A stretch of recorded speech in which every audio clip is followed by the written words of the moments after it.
NSSM 200. Memorando de Estudio de Seguridad Nacional.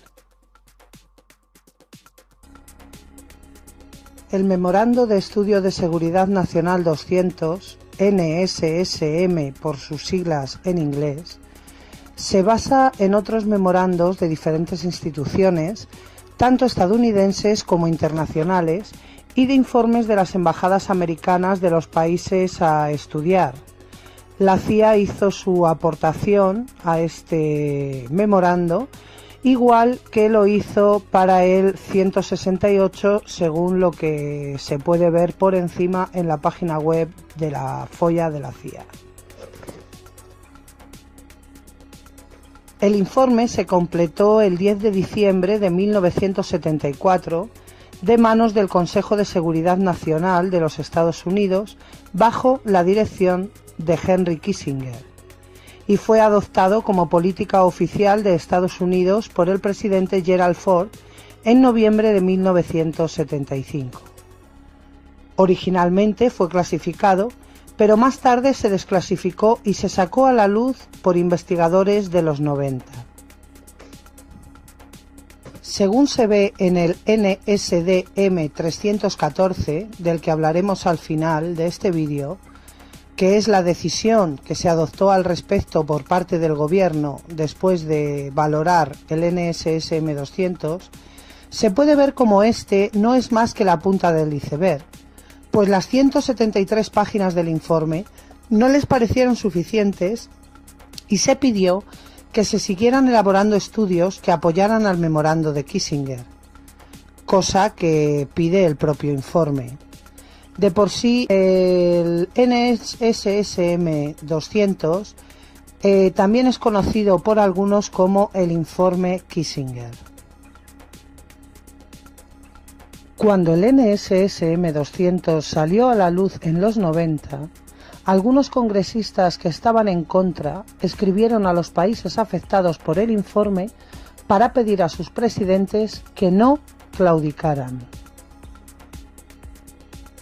El título elegido para el NSSM 200 fue Implicaciones del crecimiento de la población mundial para la seguridad y los intereses de Estados Unidos.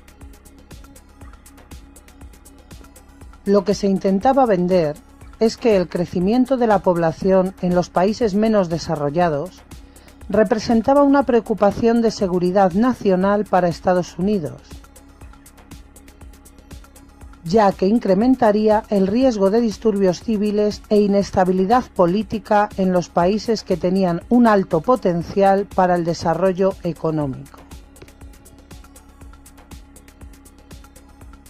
Lo que el memorando recomienda es dirigir un programa de reducción de la población en 13 países del tercer mundo, todos ellos productores de las materias primas necesarias para Estados Unidos.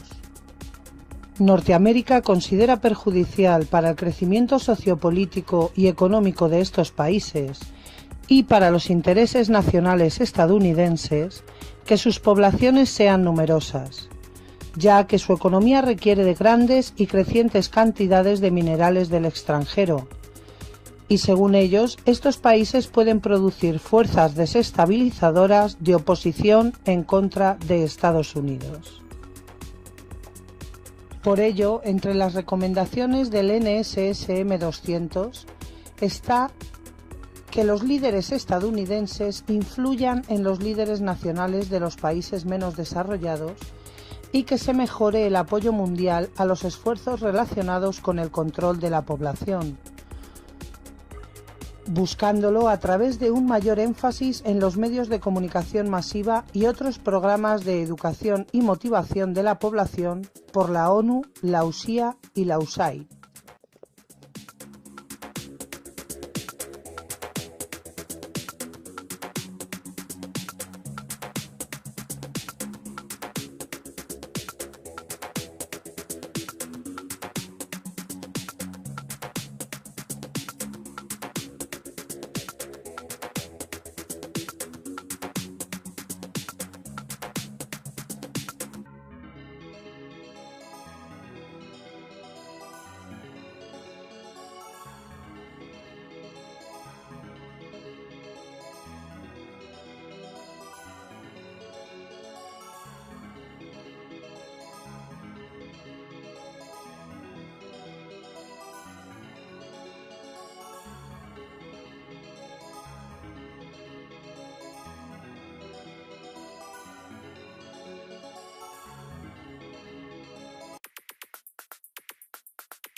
13 países se nombran en el informe como particularmente problemáticos con respecto a los intereses de seguridad.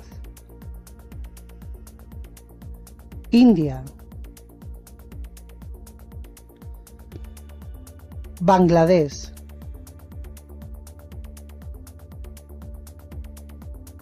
Pakistán, Indonesia, Tailandia,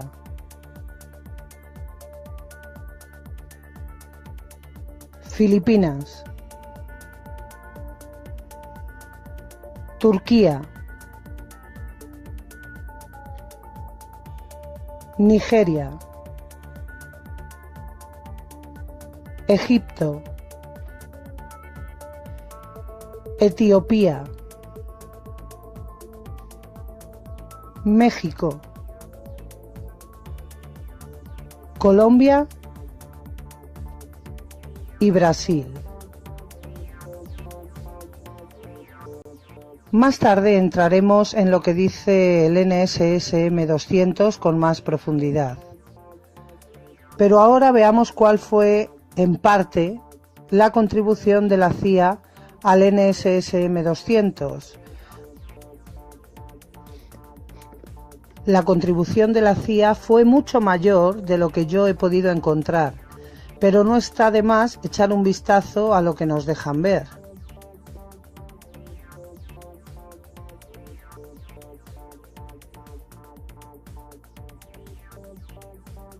El documento empieza con la nota enviada por alguien, cuyo nombre se nos censura, a Klaus W. Russer.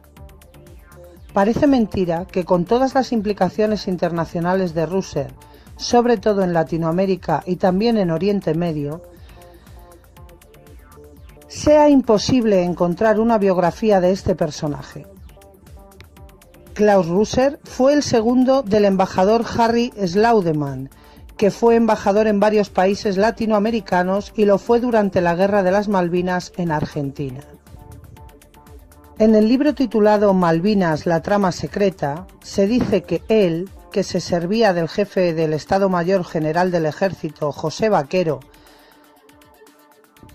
para que trasladara puntualmente los argumentos de Russer a su comandante, por lo visto, Camilión se vio tan asediado por la estrategia de aproximación indirecta que ejercía Russer que llegó a intentar que el gobierno argentino declarara persona non grata al diplomático norteamericano.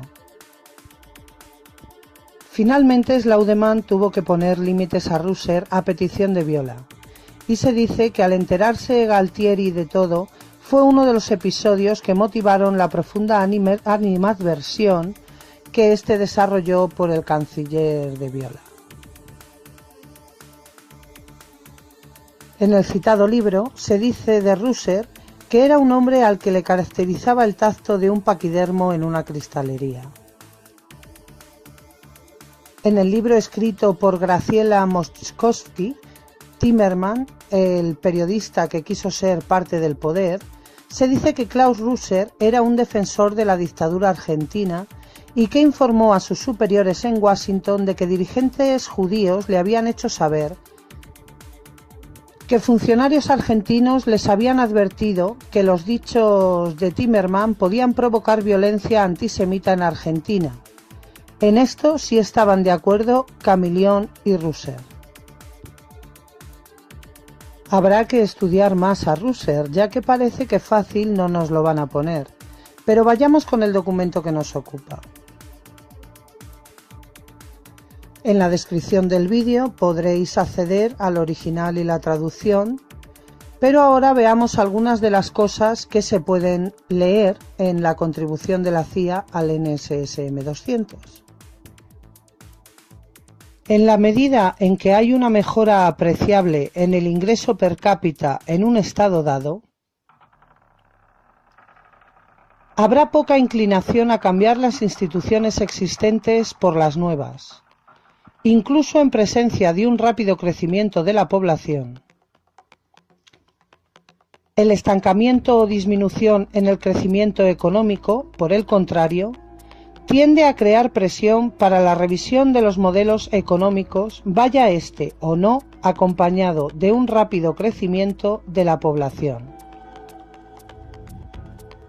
Esta búsqueda tiende a buscar soluciones económicas que puedan restablecer el crecimiento del ingreso per cápita en lugar de los sistemas de control de la población. De hecho, solo China y Corea, entre nuestros modelos específicos, han adoptado planes nacionales de control de la población.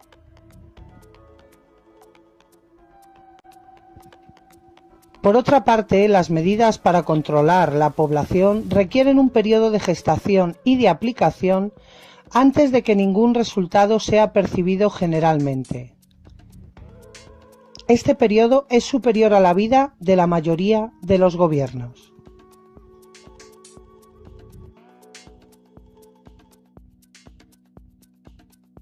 Los abortos legalizados y el alto nivel de empleo entre las mujeres han amortiguado la tasa, mientras que las asignaciones familiares dejan beneficios para las mujeres embarazadas y amplias instalaciones de cuidado de niños probablemente la han aumentado. El efecto neto de estas políticas no se puede determinar. Lo más probable, la rápida urbanización que acompañó el desarrollo, fue el principal responsable de la caída de la tasa de natalidad de alrededor de 45 por 1000 en 1920 a su actual 18 por 1000.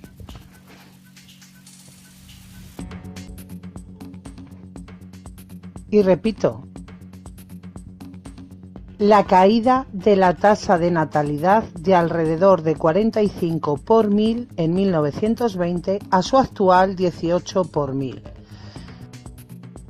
Los programas y prácticas gubernamentales que fomentan la maternidad, como las asignaciones familiares, las políticas de licencia liberales y numerosos centros de atención infantil, coexisten con aquellas que tienden a desalentarla, como los abortos baratos, las presiones sobre casi todas las mujeres que trabajan y las condiciones de hacinamiento en las viviendas.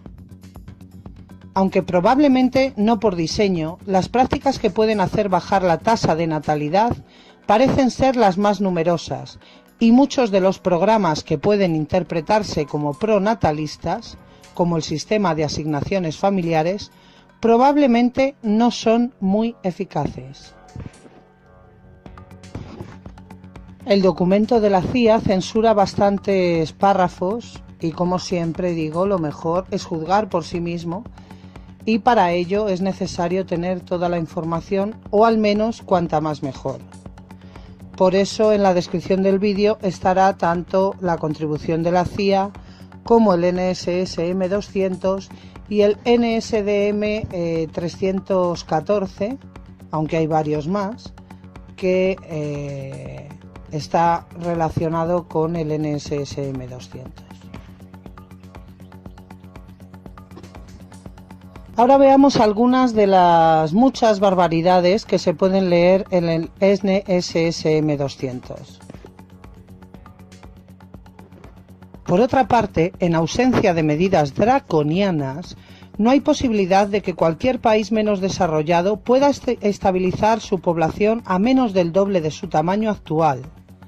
Para muchos, la estabilización no será el primer golpe corto de 3 veces su tamaño actual. Decir que el NSS-M 200 es una previsión para reducción de la población de 1975 al 2075, es decir, a 100 años. No estamos todavía ni a la mitad. Antes de proceder a repetir el párrafo que acabo de leer, quiero explicar lo que son las medidas draconianas para que a todo el que vea este vídeo le quede bien claro lo que quiere decir ese párrafo. Se denominan medidas draconianas a las disposiciones o decretos que son especialmente crueles o severas para las circunstancias. Y tal adjetivo proviene de dracón, legislador ateniense del siglo VII a.C., que publicó las primeras leyes escritas de Grecia y a quien suele culparse de su excesivo rigor, aunque él no las inventó, pues era costumbre entre los griegos desde hacía ya muchos años que los robos se pagaran con la muerte y que quien no podía pagar sus deudas cayera en la esclavitud. Pero finalmente los griegos desterraron a Dracón, derogaron sus leyes y crearon un nuevo código civil menos severo. Y ahora que todos sabemos lo que son las medidas draconianas, repito el párrafo.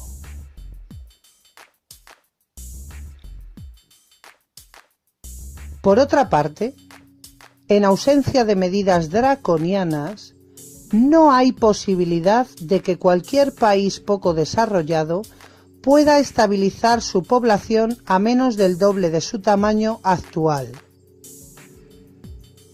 Para muchos, la estabilización no será en el primer golpe,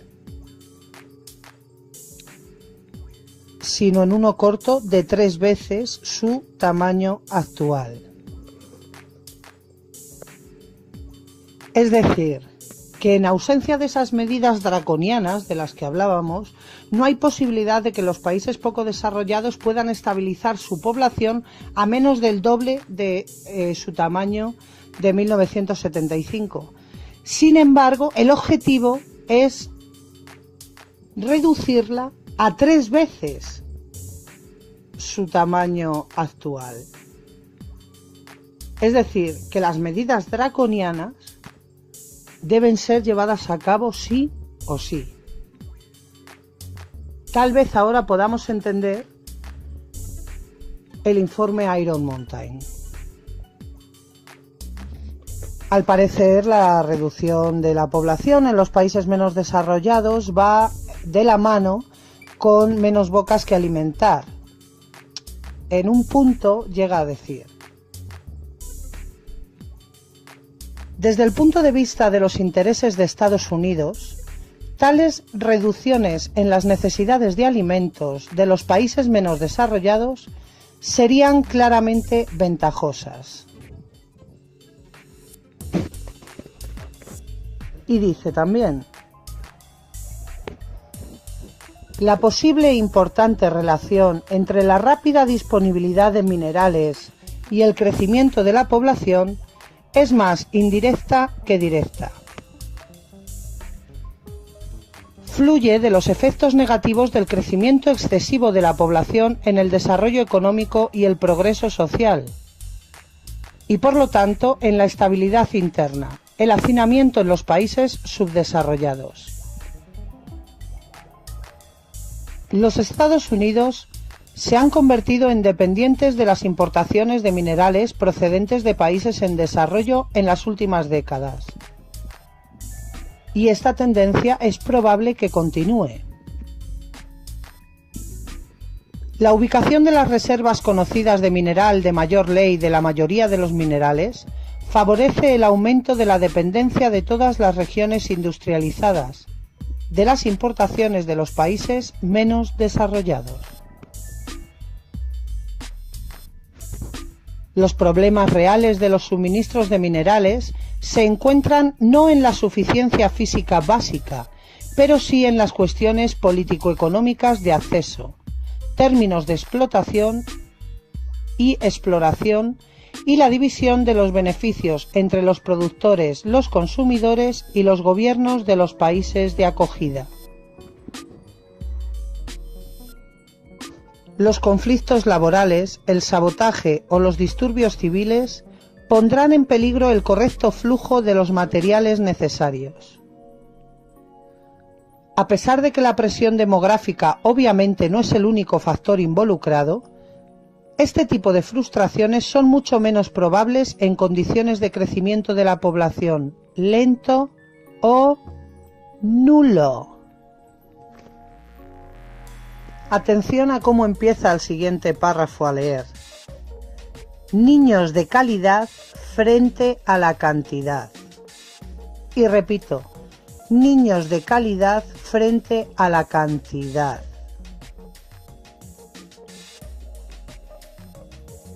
Y dice así el párrafo entero. Niños de calidad frente a la cantidad.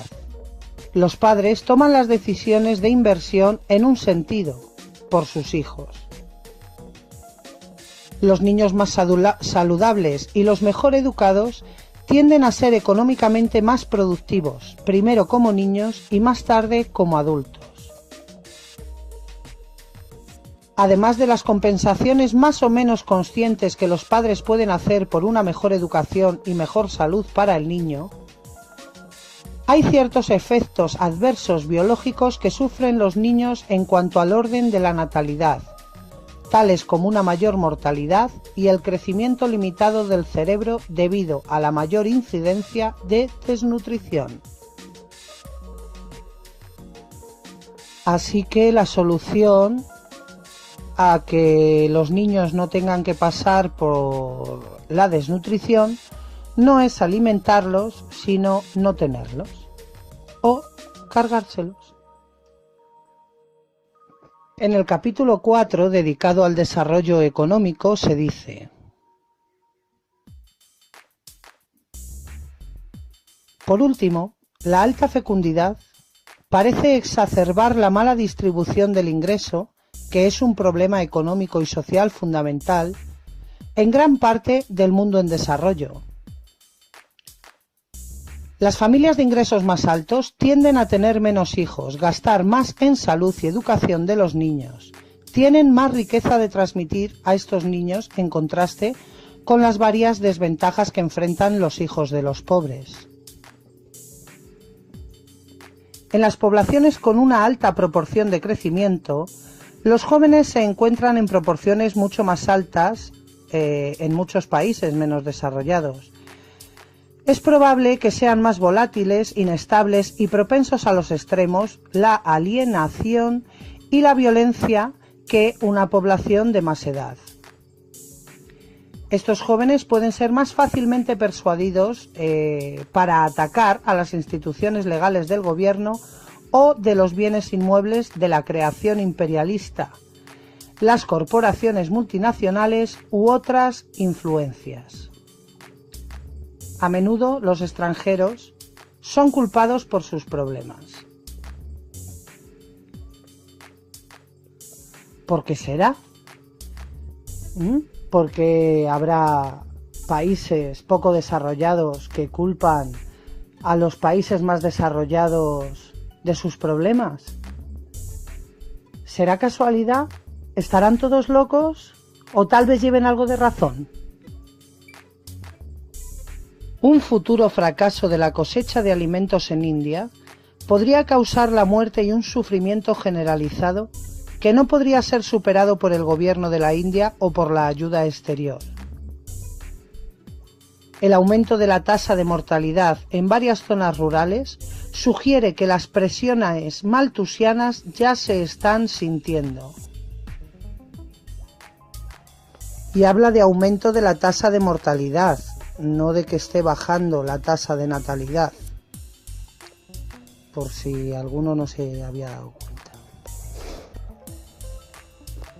Las creencias, ideologías y concepciones erróneas que apreciaron muchas naciones en Bucarest indican con más fuerza que nunca la necesidad de una amplia educación de los líderes de muchos gobiernos, especialmente en África y algunos países de América Latina. Los enfoques de los líderes de los países individuales deben dar el primer golpe diseñado a la luz de sus creencias actuales y hacer frente a sus preocupaciones especiales.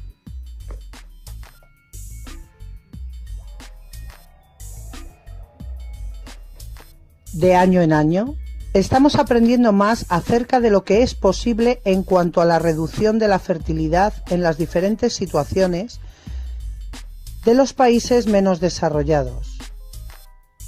Teniendo en cuenta las leyes de crecimiento compuesto, incluso comparativamente pequeñas reducciones en la fertilidad en la próxima década harán una diferencia significativa en el número total para el año 2000 y una mucho más significativa para el año 2050.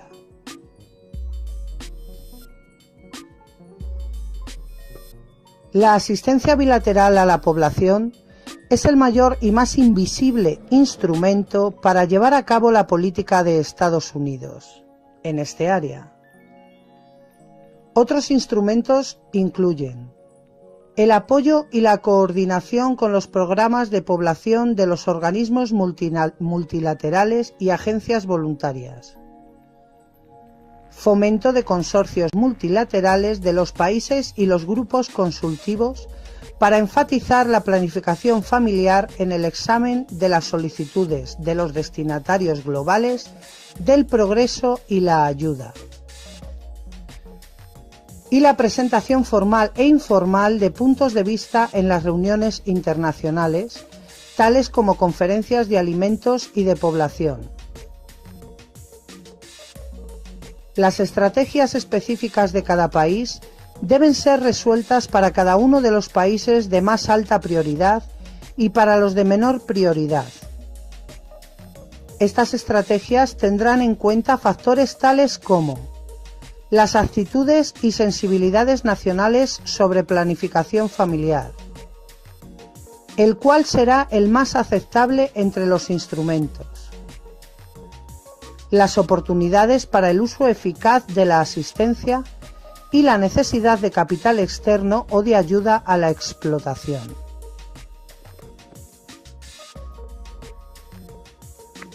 Cuidado, porque aquí estamos hablando de explotación de recursos humanos.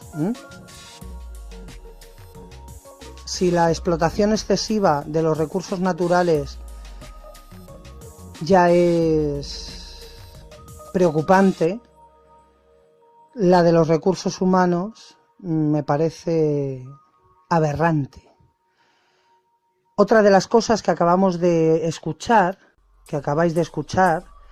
en el párrafo anterior, es que las ayudas a ciertos países irán destinadas dependiendo de su aceptación de esa reducción de la población, de esas medidas anticonceptivas que deben de introducir en sus países.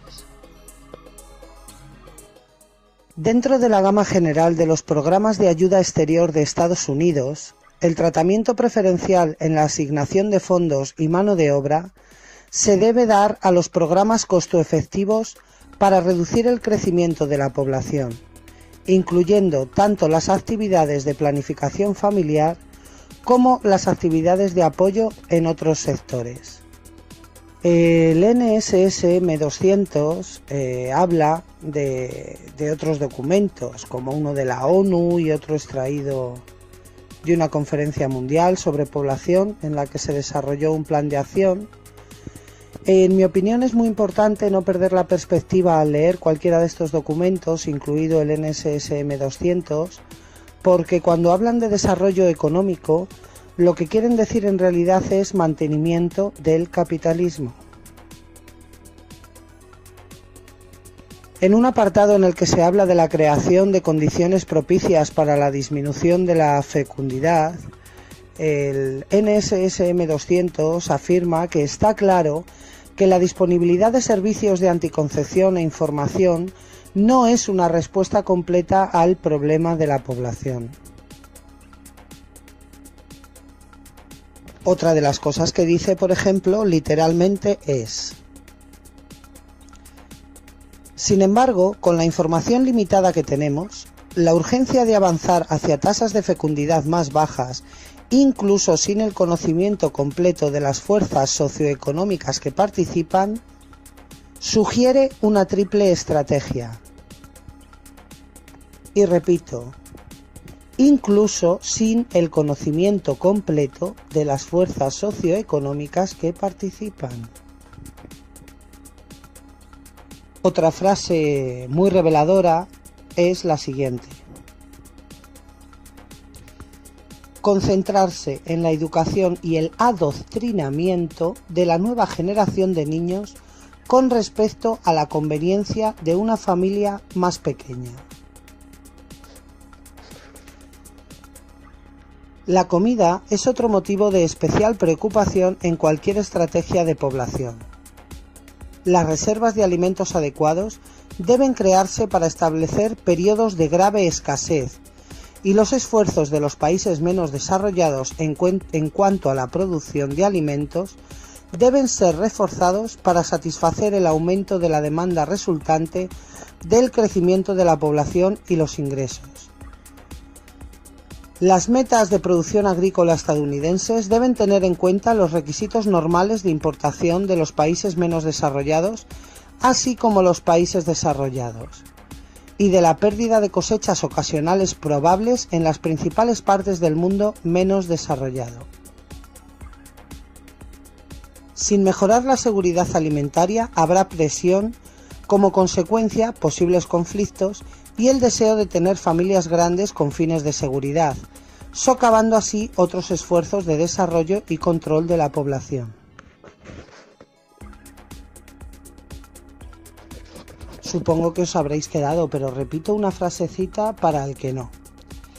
Las reservas de alimentos adecuados deben crearse para establecer periodos de grave escasez. Y se quedan tan anchos. Y el último párrafo que voy a reseñar en este vídeo es el siguiente. Por lo tanto, para ayudar a lograr la reducción de la fertilidad en los países menos desarrollados, no solo debe la planificación familiar estar muy arriba en la lista de prioridades para la ayuda exterior de Estados Unidos,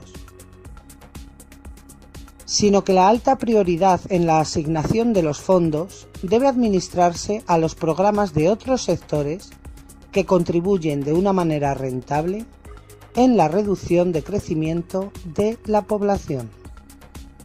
Y así es donde llegamos al NSDM 314. NSDM son las siglas de National Security Decisions Memorandum 314, o lo que sería lo mismo decir Decisión de Seguridad Nacional, Memorando de Decisión de Seguridad Nacional 314. Así que el 26 de noviembre de 1975, el secretario de Estado, el de Hacienda, el de Defensa, el de Agricultura, la secretaria de Salud, Educación y Bienestar Social y el administrador de la Agencia para el Desarrollo Internacional emitían el NSDM 314. El tema, por supuesto, era las implicaciones del crecimiento de la población en todo el mundo para los intereses y la seguridad de Estados Unidos en el extranjero. Se dice que el presidente ha examinado la respuesta del NSDM 200 y, bueno, se da una pequeña introducción y se hacen las siguientes observaciones y excepciones. Dice que en cuanto a los programas de ayuda, se debe tener cuidado de que los esfuerzos estadounidenses del programa no estén tan difusos como para tener poco impacto en los países que aportan el mayor crecimiento de población y donde las reducciones en la fertilidad, según ellos, son más necesarias para el progreso económico y social. En cuanto al tema de la investigación y la evaluación, dice que el examen debe llevarse a cabo en cuanto a la efectividad de los programas de control de la población en los países en todos los niveles de desarrollo, pero con más énfasis en los menos desarrollados. Al parecer, según el 314, el examen debe incluir una evaluación de los esfuerzos de los programas de ayuda, así como de otros esfuerzos nacionales o internacionales por parte de grupos nacionales.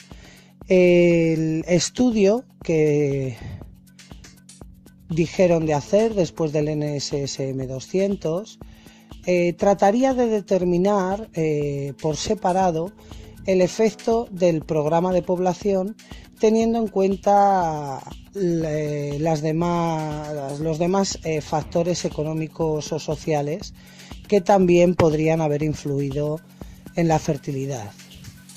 La investigación sobre cuestiones más amplias, según ellos, debería llevarse a cabo el examen de los factores que afectan al cambio o falta de cambio en la tasa de natalidad en diferentes países. Por lo que pone en el informe, también Gerald Ford deseaba un detallado análisis de los niveles de financiación recomendados en el NSSM 200, pues su intención, su deseo, era el de avanzar en las metas de población. Al parecer, el análisis que el presidente pidió que se hiciera al respecto debía incluir los criterios de rendimiento para asegurar que los fondos adicionales se utilizaran de la manera más eficaz. El nivel apropiado de financiación de los programas multilaterales que apoyan o apoyaban de manera efectiva ese objetivo debía de ser incluido en dicha revisión. El presidente de la USC era responsable de la preparación de dicho análisis con un plazo de 60 días a partir de la fecha de este NSDM del que estamos hablando. En el NSDM 314 se habla también de cómo Estados Unidos debe de reducir también su población bajándola a lo que ellos llaman los niveles de reemplazo para lógicamente tener una fuerza moral con la que aconsejar a los demás que hagan lo mismo, puesto que en este informe lo que se dice es que no se debe de exigir, no deben de verlo los demás países como una exigencia, sino como una opción personal. Entonces ahí tienen un duro juego. Aquí se ve claramente como el NSSM 200 no solo se basó en muchísimos documentos, sino que también generó otros muchos para llegar a estos objetivos, y que yo daría lo que fuera por ver y, por supuesto, me pongo a buscar. Y hasta aquí hemos hablado del NSSM 200. Se podría hablar mucho más. La traducción que os dejo del NSSM 200 es una traducción sin terminar de corregir, debido a que el tiempo me lo ha impedido. Pero bueno, para los que no saben inglés, les valdrá para hacerse una idea. Y con esto me despido, dándos las gracias a todos, como siempre, comentándoos que a lo largo del verano podréis escuchar algún programa extra fuera de temporada de Desmontando a Babylon, que desde hace un mes aproximadamente emite por Radio Rasta FM, y ahí seguiremos, amigos. Como os digo, os veo en el próximo Desclasificando.